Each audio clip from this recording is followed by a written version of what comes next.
Hello, everybody, and thank you for joining us today. And welcome to today's webinar, The New Face of Talent, presented by Cornerstone On Demand.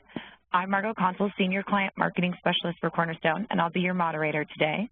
Before we begin, let's go over some quick housekeeping items. This webinar is being recorded and will be sent in a follow-up email at a later date. If you'd like to ask questions, you can do so at any time using the Q&A on the right hand of your screen, and we will try to answer as many of them as we can during the Q&A portion. If you experience any technical issues, please message me in the chat and I will assist the best I can.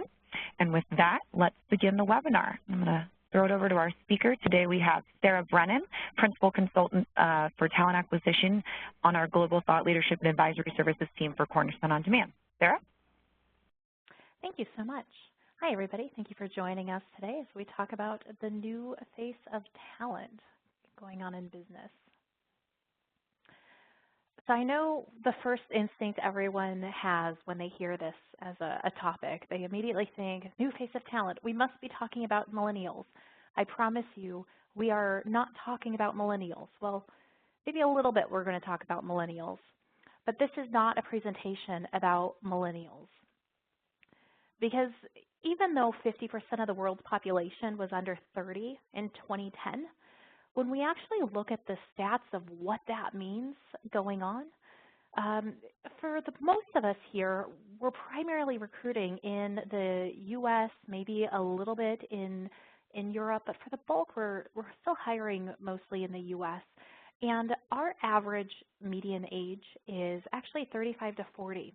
And so we do have this next generation coming up, but it isn't quite as impactful as sometimes it feels like.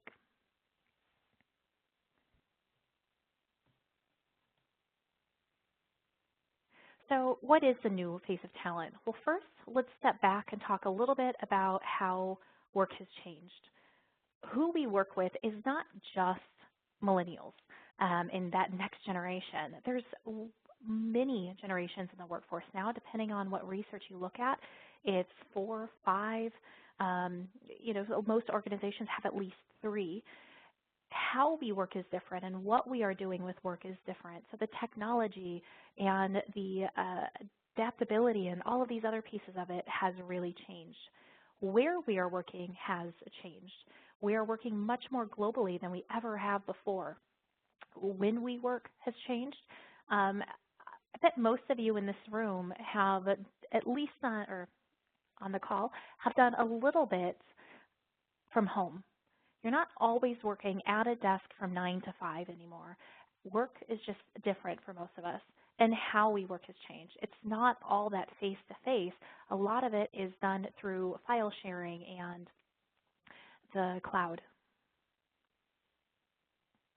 So then who really is today's top talent? Well, when we are looking at labor force participation rates and we compare them 92, 2002, 2012, and then we project it out to 2022, you can see that really the number of quote-unquote millennials or recent grads has actually greatly decreased over the years of how many people that are in the early 20s in the workforce.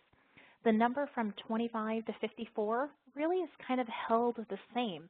Where we're actually seeing quite a bit of increases in 2012 and projected to continue to see those increases in 2022 are actually with our older workers. We don't often talk that much about kind of that next generation, but that would be the gray bar on the screen right now. And so that older is the projected 2022. And so that older generation, though, as you see, is just increasing and increasing from 55 and up because people are staying in the workforce a lot longer. The roles they're taking on have also changed. The shift of skills has been really drastic since 1977. So if we go way back, for a number of people on this call, this is probably from before you were even born. But 77 is really when a lot of the people in the workforce entered the workforce. And that's why I kind of like this stat, because when you had this group of people entering the workforce 35, 40 years ago, and we've moved through, the bulk of our jobs were manufacturing and retail was very high. we have these areas. Mining has stayed pretty consistent. Construction has doubled. Transportation and public utilities, I mean, if you look at the shift of hiring, you have 4 million to 26 million in that period of time. Services is another big area. We've gone from 15 to 62 million people identify with service roles. And so as we start really diving into the type of roles that people are hiring for, it's entirely different. Think back as you were going through college or even high school when you did career days and you had learn about these type of jobs. How many jobs that you might have in your company now that didn't even exist at that point? Even 10 years ago, there's a number of jobs that we are trying to recruit for, hire for, and retain people to work in that didn't even exist. Construction is one of these areas I just want to highlight, not because we have a huge number of people on the call that are hiring for construction, but I think it really just highlights where one of our challenges is, which is with skills gaps, and especially skills gaps with skilled labor or within the trades. And there's some real opportunity here. One of the things I want to highlight out, and this isn't true just for construction, it's true for a lot of hourly type of workforce, is 10 years ago we had 10 replacement workers for every one that retired. Today we have one replacement worker for every 10 that retires. And so the education side of this and the number of people going into trades versus going into four-year schooling is going to only make skilled labor and the skilled workforce even harder to try to attract and hire. And as we're looking at kind of that new face of talent, we're going to have to be really willing to adjust our understanding that these skilled workers and hourly workers in a lot of cases are going to be the really challenging, hard to fill type of roles in 5 years, much like the tech roles were for the last 5 or 10. The where and when talent has worked, this is another great graph just to talk through of how much that has changed. We are working remotely more than ever before.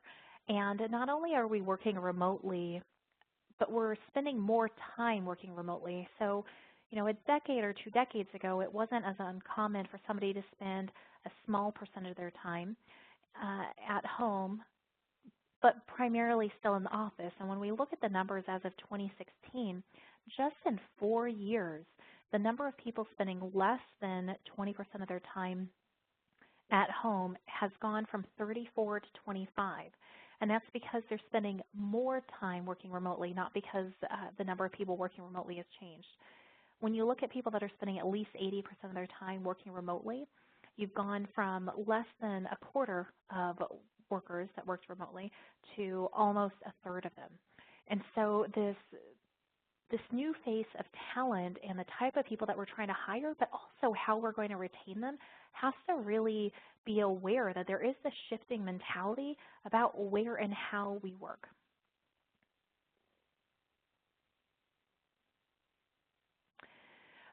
Most importantly, though, to all of this, it isn't the millennials, it isn't, working remote, it isn't any of these other things.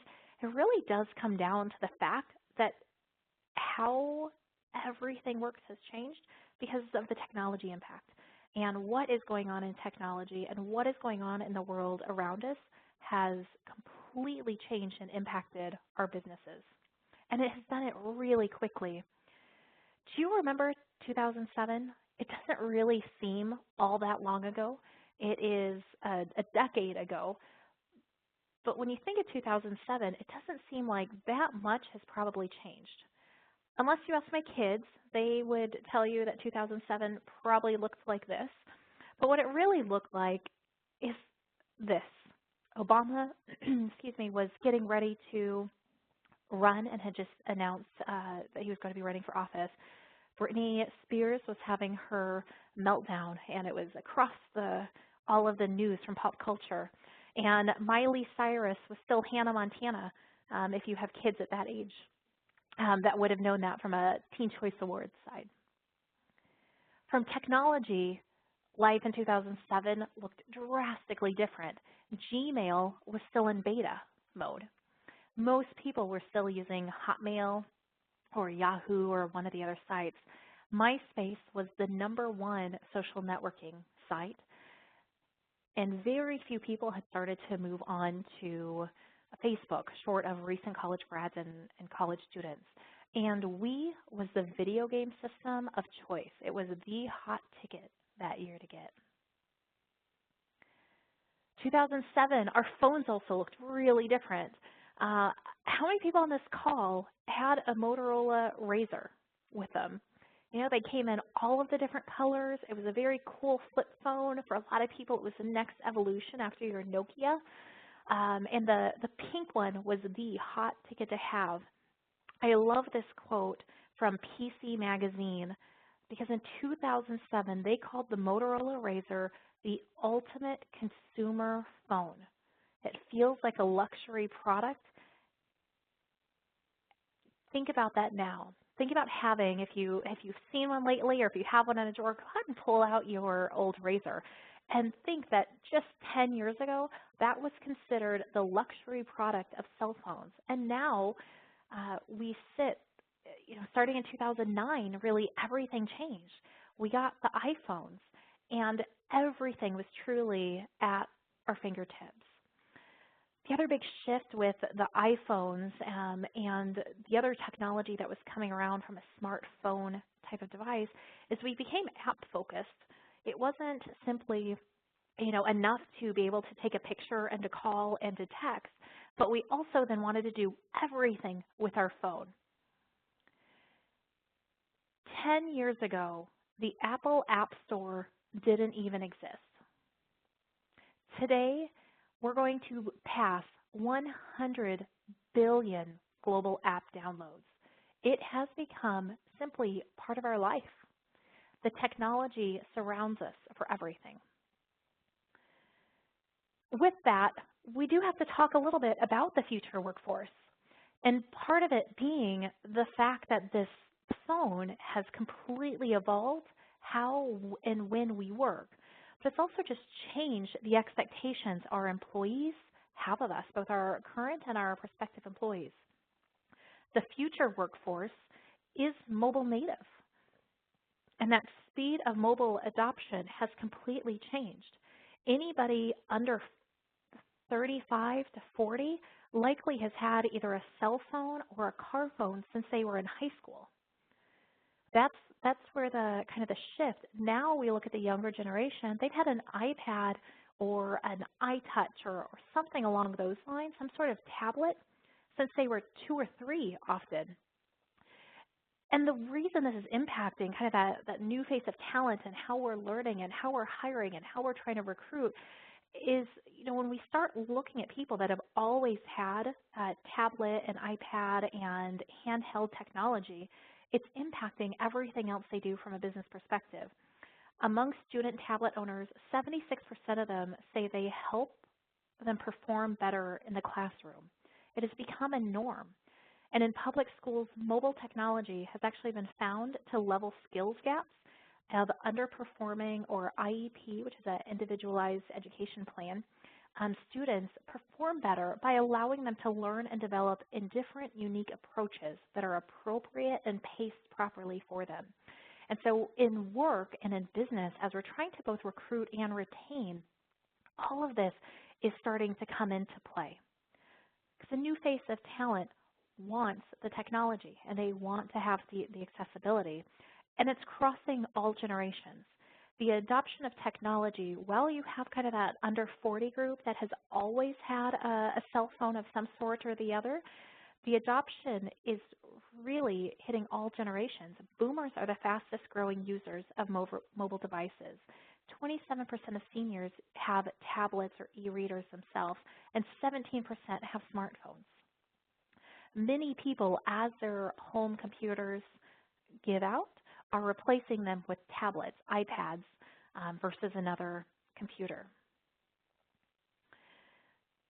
The other thing as we start talking about and looking into the new face of talent is looking at disparate impact and diversity. Diversity is becoming more and more important for organizations, both from a recruiting as well as from a retention perspective. There's so much research around the benefits of having diverse work teams, the benefits of being a diverse organization when you're trying to recruit and from an employment branding perspective, and just overall there's business value to having diversity at work. When we start talking about technology, this becomes even more apparent, and the impact of mobile really becomes clear as we start looking at not only racial diversity, but also economic diversity and differences in socioeconomic status and their access to computers and technology that isn't done on their mobile device. More and more, this new face of talent does not have laptops and computers and everything at home. Their primary form of access to the internet is going to be on tablets and on handheld devices, smartphones, etc.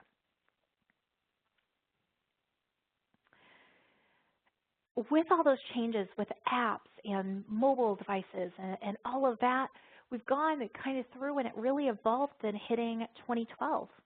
And social networking changed. And it wasn't just about social networking and every once in a while logging in just to post pictures or see what's going on. It really changed to social living. And everything about our lives became public and shared and part of it, including how we work. How we connected totally changed. 2012 was really the turning point for Facebook. Part of that was the apps. Part of that was just the shift in mentality in business. So our new talent and the people that we are hiring of all ages have this new connected, constantly mentality.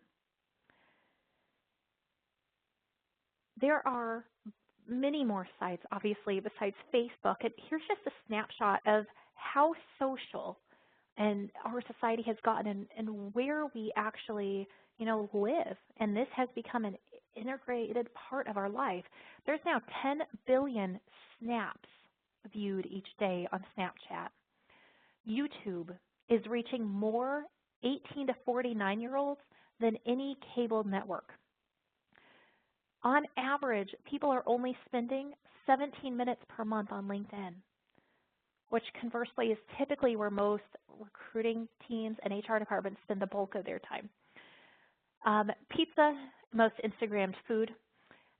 76% of Facebook users log in every single day. Again, compare that to LinkedIn, where it's only 17 minutes a month somebody might be spending on there.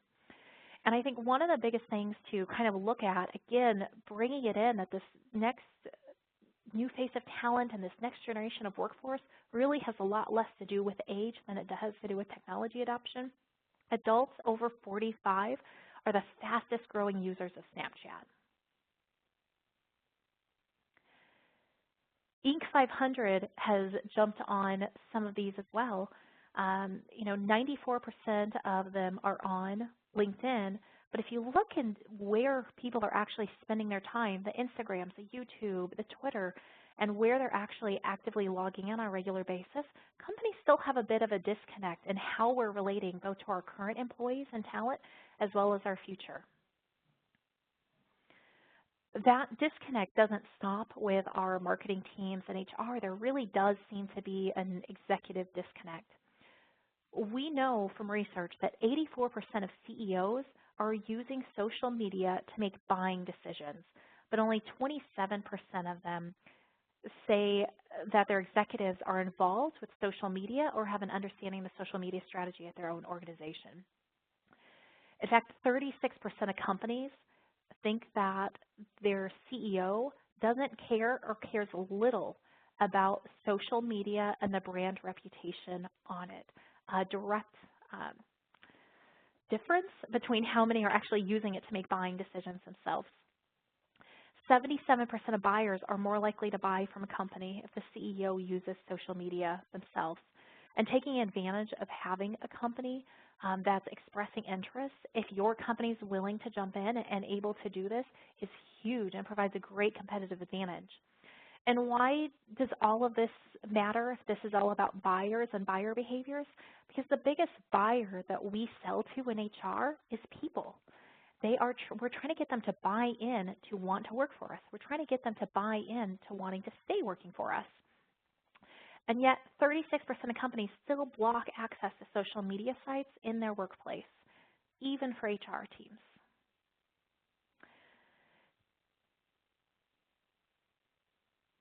So again, social also isn't just about the kids. We talked a little bit about Snapchat and its fastest growing users, but when you actually look among American adults who is using social networking sites by their age, look at how fast that bottom green line is people 65 and over. Look at the shift and the jump that all of this has had. And even look at how low everything was back in 2008 still. We're seeing each of the different areas increase.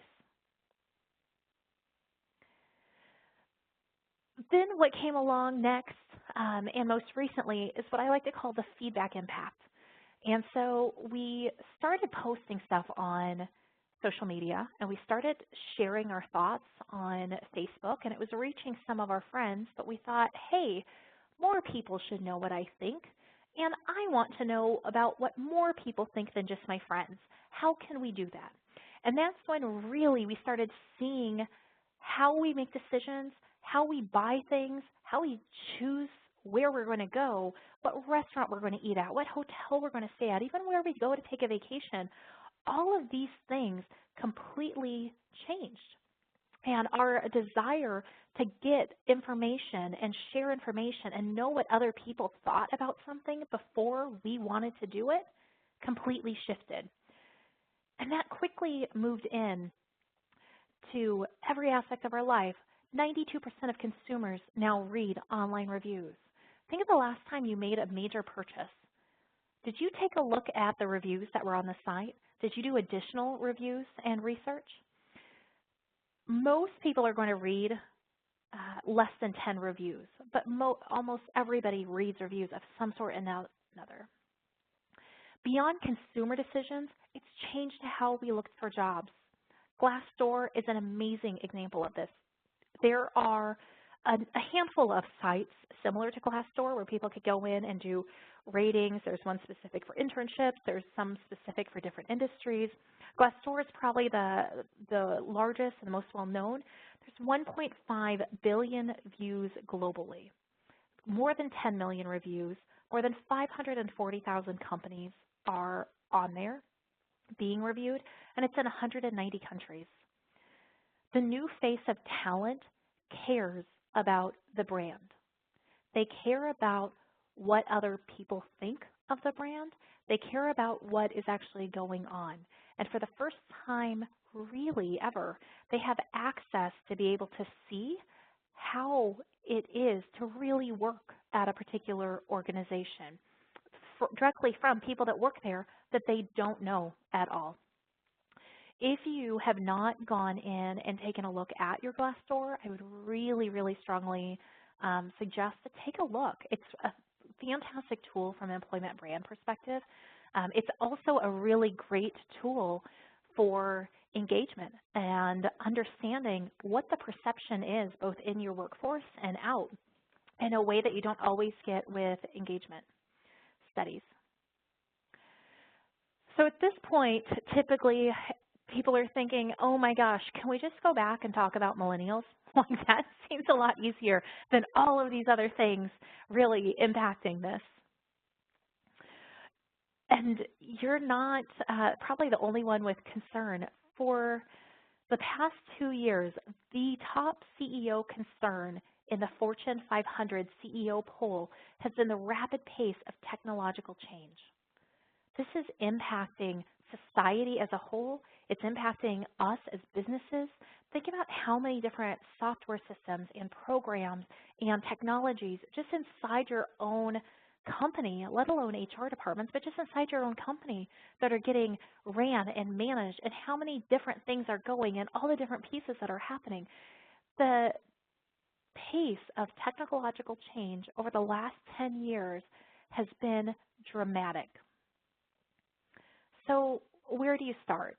You want to focus on the new face of talent, you want to really understand how to connect, recruit, retain, and just engage them. First, look at your strategy. Half of HR departments have not adjusted their recruiting strategy at all in the last 3 to 5 years. If you happen to be one of those companies, this is an amazing time to be able to do it.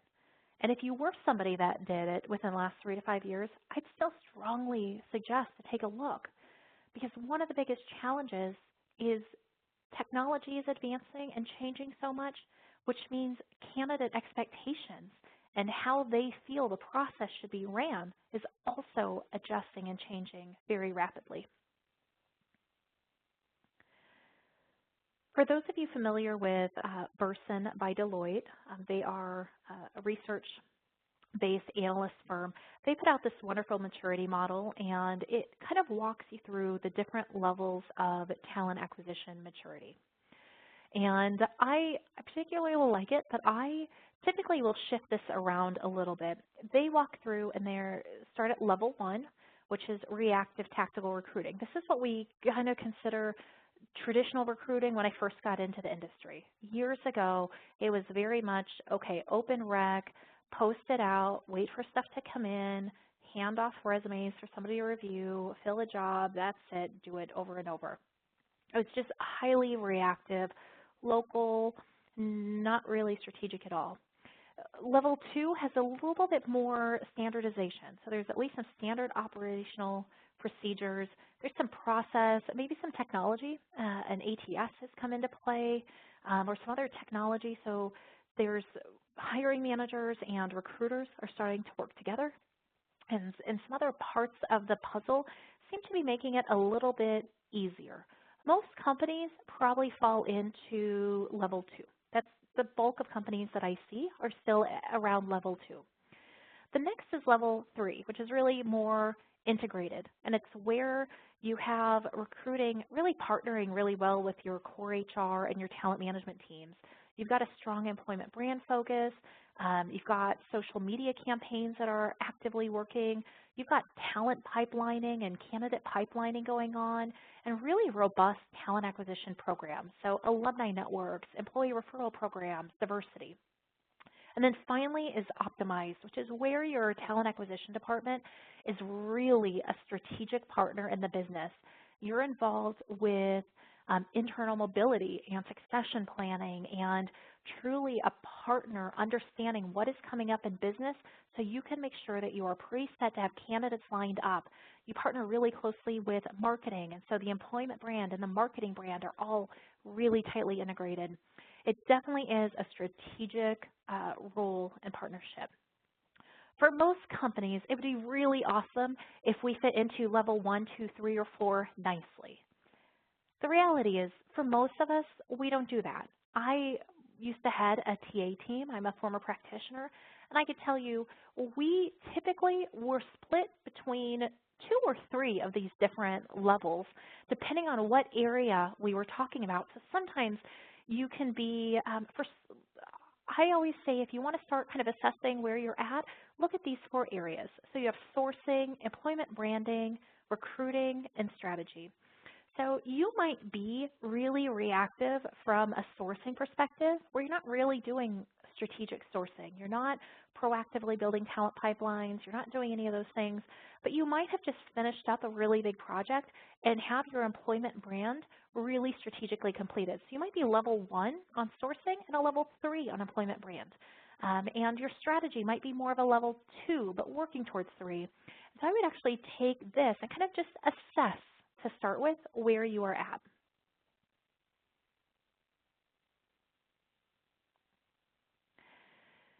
Then think about what it actually looks like for a candidate today. For some of you, you might not have looked for a new role in a really long time. And if you did, it might have just been that you got tapped on the shoulder by a recruiter, or you knew somebody that was hiring, and so you connected that way. But here's kind of the new path. When a candidate is looking for a role today, first they decide, I'm going to start looking for a new job. I'm kind of not really happy here, so let me first ask around for some options. Maybe I'm going to put something out on Facebook, or I'm just going to start quietly asking people in my network, hey, what do you know? What do you think? Where do you work? Do you like it? Do you not like it? Do you know of anything? Asking around. After you get some feedback, you're going to start filtering through their own opinions and perceptions. So if they heard from a bunch of people somewhere's not a great place to work, they're probably going to be looking at openings for that place with a little bit different perception than they would with other organizations. Next, check out a few career sites. Go and take a peek. What is your career site saying? Is it interesting? Does it look like a company they want to work for? They might read some job descriptions and some postings to make a judgment about the type of company you are. There's more and more research coming out showing a connection to how your job postings and job descriptions are worded online and the influence they have on whether or not people apply. And then finally, they're going to check out Glassdoor. And this is something that is happening across all company sizes. It is just as active in rural areas as it is in urban areas. There's really no rules as to who or what for Glassdoor. And before they do all of that, then they're going to click Apply. So you are likely losing a lot of that talent that you're trying to recruit before they even click on the Apply button. So start asking yourself a couple of questions as you're going through and analyzing your own process and trying to figure out where the right places to be to make some changes might be for the new face of talent. The first question is your talent acquisition strategy aligned to market demands? And what I mean by that is not, kind of what's going on in your business, but what the expectations are within the market. Strong employment brands drive 2 times as many qualified applications and leads to a 50% decrease in cost per hire. So if you don't think that that part of it is important, the research and the numbers are differing. And so if you're struggling with not getting enough qualified applications in, or high cost per hire, or you don't have the right people to fill the jobs, we often can look back at employment brand and job postings and job descriptions in some of those areas as being a sticking point from the very beginning. And sometimes it's as simple as that we're not telling the story that the new workforce is wanting to hear. When we look at the desires of the new workforce, the number one thing they are looking at as they switch jobs and are looking at the next role is actually training and development. And yet I read post after post that people aren't even talking about what they're doing from a learning perspective during the recruiting process. And this is where recruiting and talent management and learning all have to be so closely intersected and tied together, because we need to be telling the story. A lot of you on the call have learning and learning with us, and you have really mature training programs and development programs set up in place, and yet that story is not necessarily always getting told on the front end. And so how do we connect that together so that we're making sure that we're presenting to the new workforce what they're asking for and what they're looking for as they go on to move to their next career? Second question, is your talent acquisition strategy aligned to your business strategy? And this is an area where I sometimes see companies do really great on aligning the product or to the market demands, but then they don't really align to what the overall business strategy is. What are the goals you have as a company? Again, going back from a brand perspective and overall how your corporate marketing is set up and how you're selling your products or your services to the market, and that aligning is so key. Companies with a bad reputation are actually going to spend 10% more per hire. So if you have 10,000 employees, that might be as much as $7.6 million to make up for a poor employment brand. And more, the employment brand and the corporate brand are linked. Let's just think back to the last couple of weeks to what has gone on in recent media, right, with certain airlines that had a lot of struggles from a media perspective. If you were looking for a job and you were a pilot or a flight attendant or a baggage handler, and you were looking at two equal opportunities, but one was with one company that just had a huge amount of negative press and the other one wasn't, odds are you're going to tend to go to the one that didn't, because you're going to have to tell your family members, your friends, your former coworkers where you went, and you become tied and associated with that brand. In fact, it's become such an issue from a retention perspective, and the impact of employment branding and business reputation overall has become so important that 84% of workers in your company right now would actually consider leaving your job for a company with a stronger reputation with everything else the same. I don't know if we've always taken as seriously, and I don't think it's ever been as heavily as a requirement as it is with kind of this new face of talent and this new consumer marketing type of society and culture that has been cultivated through constant technology use and constant advertising and that everything now type of mentality. The third question is, your talent acquisition team aligned with your internal HR? And this is a really both easy one and a hard one as well for certain companies. So where do these places intersect? One is on talent retention. Finding out who's vulnerable to attrition, being able to watch trends with certain roles, certain departments and certain leaders. There's a really good amount of information. When you start putting up job requisition after job requisition and you start tracking metrics around what departments are having high turnover, what roles are getting filled over and over. Are they getting filled because we are promoting people out? Are they getting filled because we are letting people go? Or are they getting filled because somebody's quitting? There's a lot of data and information that can be gathered because of job postings and what is going on from a requisition side. Next is internal referrals. You know, creating a culture of retention around referrals and engagement and retirement mentorship programs and being able to talk to that from a recruiting perspective is key. But being able to actually connect and make sure that when we have requisitions come up, we have a way to understand what's going on and gather those internal referrals and look at those high potentials that are in our workforce, succession plans, and really linking all of those pieces together. And then finally, creating fans. Just as much as we spend time doing employment branding externally, we do need to be doing some of that internally as well. And that's our internal communications team on some parts, but really partnering together to do things that encourage people to give us referrals, to want to work here, to know we are a great place to work.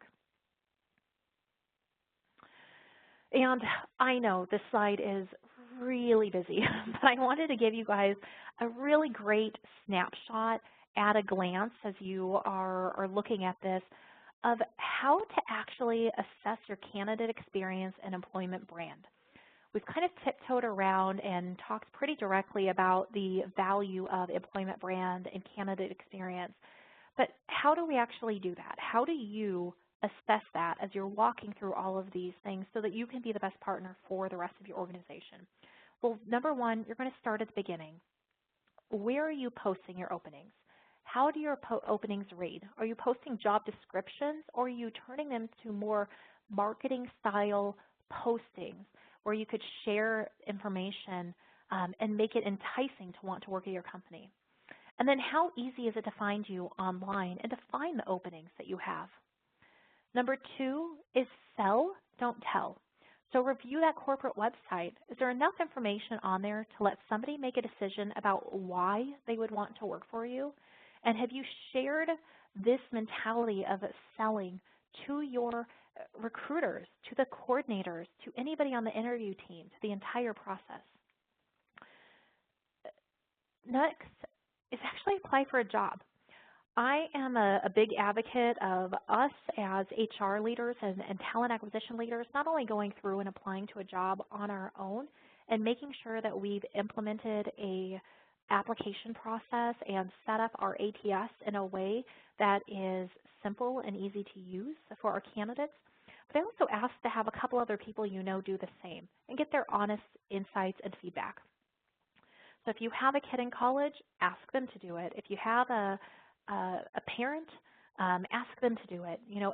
Try to get a vast difference of people of different ages and different types of roles and walks of life to give you some really good, honest feedback. Next, look at your process. So a great candidate experience and a great brand doesn't stop or even start at the apply now. Once somebody has applied, how do you treat them? What does that process look like? How long does a response actually take? Do you have service level agreements for candidates? Even if you don't put them out publicly, do you have an expectation for your recruiters on how quickly they respond to candidates, both ones they are interested in and not interested in? If you're a talent acquisition leader on this call, I would strongly suggest starting to take a look at these service level agreements and how they can connect, because while they are great for candidates, we also are finding them to be very beneficial for our hiring managers as well as our recruiters in the process.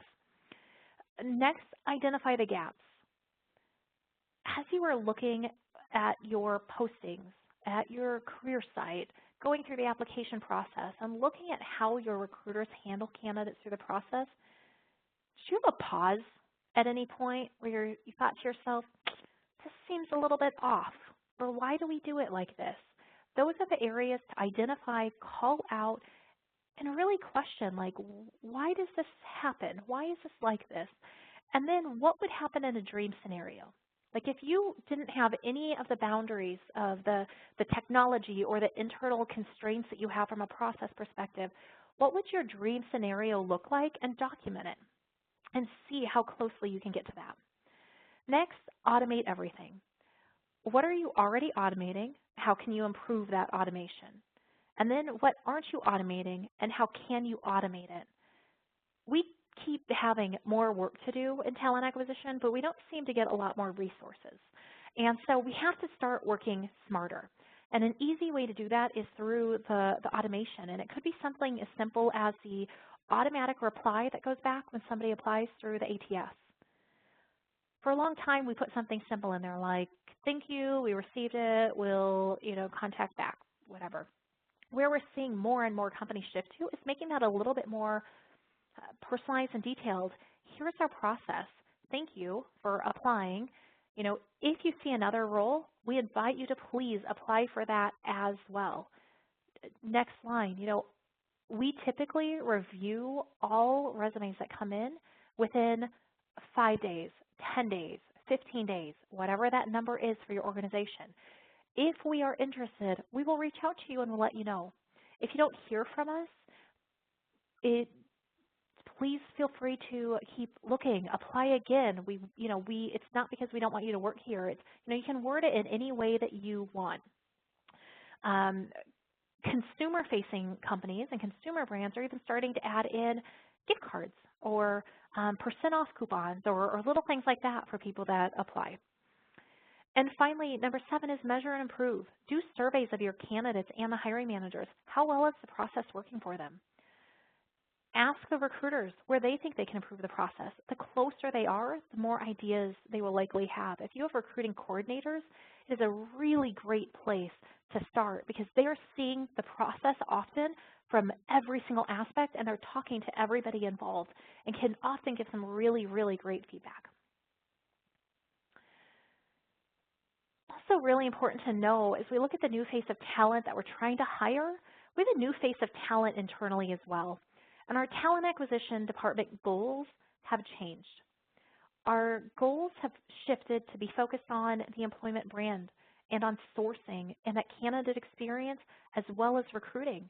It isn't about reactive anymore. It's about making sure that all of these things are working cohesively so that we can hire and identify the top talent to bring into our organization. And we are going to open it up for some Q&A now. I know we covered a lot of information. We have, let's see here, a couple of questions that I will start with. So the first question is about, on the slide, Our Society is Social. There was a lot of stats around how many people are on YouTube and how many people are using Snapchat and some of these other things. So each of those type of social networks and sites actually typically will publish their metrics on either a monthly or a quarterly basis. And so you can type in, for instance, number of snaps a month statistics, or social media statistics 2017, and you'll see Facebook listed, Twitter listed, LinkedIn listed, as well as some of the third-party consumer marketing and consumer buyer activity type of research that's out there. And so that particular one had a whole host of different data in there in order to reference. I would say that that particular slide and anything related to number of social media users, I find has to be updated every 2 to 3 months, because the stats are drastically different each time we do it. Let's see here. And do we have, I again invite you, if you want to have any other questions, we have a couple coming in, but use the Q&A portion and we can send them over here. So one other question we had was around Glassdoor and whether or not Glassdoor should be taken seriously. And so one of the things that I will say is, if you look at the average rating on Glassdoor, and I don't have the exact number, but it's right around a 3.3 for a company. And so it's really important that as you go in and you look and see what your numbers are, if that you're not at a 4.7, 4.9, you know, don't freak out. But it's also important to actually read the reviews and see why people feel the way they do. I have found with different clients and different organizations that, you know, one of the things came back down to they didn't feel like they were getting trained and developed. It wasn't easy self-service learning. And so that was a complaint that they had, because they had thought that when they came into the organization. In other cases, they didn't feel like they were in the loop, and so the company made some changes around sending out more communication and more emails to the team. And so for people, whether you're in talent acquisition or in talent management, I mean, I think we often look at it as a really key talent acquisition tool in employment branding. I think if we're really thinking about it from a strategy and trying to be really strategic with talent management overall, it is so valuable and insightful for talent management and engagement and referrals and why people refer. They don't refer talent to us. It's really just a great resource out there. So another question came in around education. So, you know, kind of K-12 and college education and what that is looking like for the new face of talent, where there is skills gaps and some shortages. And so, you know, the shift in the 80s and 90s to really encourage kids into going to college and getting their 4-year degree and to get a bachelor's degree definitely lessened the number of people going into skilled trade, hourly workers type of associates type of programs or trade schools. And so what we're starting to see with organizations is if they're trying to recruit that and really struggling to recruit that type of worker, what they're actually doing is going in at the high school level and building relationships at the high school level, not only with the people at the school, but more importantly with the parents, because it's getting buy-in from parents that it's okay to go into a trade school or go into a 2-year program versus going into a 4-year program has been really pivotal for a couple of organizations. I'm based here in Wisconsin. We're a very heavily manufactured and industrial background state, and yet we have a number of our manufacturing facilities that struggle to find welders, machine operators, CNC machinists, certain types of engineers. And you know, so what one particular organization here has done is actually gone in to their local high school and created a partnership and started doing recruiting and education about the type of roles and the type of opportunity and what those can grow into, and showing that it can be a true career, and getting the buy-in of the parents. They've gone a step further to also sponsor a handful of students going into college at the local tech school, and worked with the tech school to create a partnership so to make sure they were getting the right type of training. But they're doing a lot of internal learning and development and training and taking these kids from very early on. And basically, if they complete that, they're getting paid to go through the training as well as getting any other schooling paid for during that time. Once they complete that 18-month program or 2-year program, they're guaranteed a job. And so for a lot of people, it relieves a little bit of that concern, or, is this going to be a career or not? So that is going back to that slide. Any other questions? Margot, do you have any questions that have come in on your side? No, I think we have a pretty quiet group today, so I think we might just wrap it up here. And thank everyone for joining us today. And Sarah, thank you so much for giving us your time and your wonderful presentation. And we hope everyone enjoyed it. If you want some more information or have any more questions, check out cornerstone.ondemand.com or reach out to your client executives. We appreciate you joining us today, and have a good afternoon. Thanks, everybody.